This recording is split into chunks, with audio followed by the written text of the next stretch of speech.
এখন আমরা এসেছি বাঁশখালী উপজেলার সবচেয়ে প্রাচীন মসজিদটিতে, যেটির বয়স 450 বছরের বেশি এবং যেটির নাম বকশী হামিদ জামে মসজিদ। 1568 খ্রিস্টাব্দে ফখা সেটা পুনঃপ্রতিষ্ঠা করা হয়। পুনঃপ্রতিষ্ঠা করার আগে এই মসজিদটা যখন হয়েছিল তুর্কি আমলে, অর্থাৎ সুলতানুল মুয়াজ্জমের আমলে। মুঘল স্থাপত্যশৈলীতে নির্মিত এই মসজিদটি 3 গম্বুজ বিশিষ্ট। মাঝখানের গম্বুজটি অপেক্ষাকৃত বড়।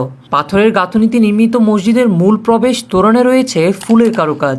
মসজিদের কাছেই শানবাঁধানো ঘাটের বিশাল দিঘি রয়েছে।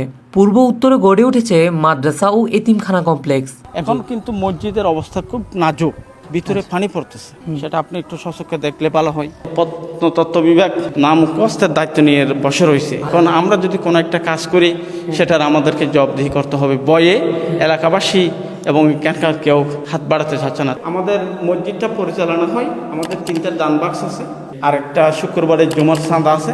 এটা দিয়ে আমরা কোনো প্রকারের মসজিদটা পরিচালনা করতেছি। প্রত্নতাত্ত্বিক বিভাগের অবহেলিত এই প্রাচীন মসজিদে আসরের নামাজ আদায় করে আমরা ফিরি শহরে।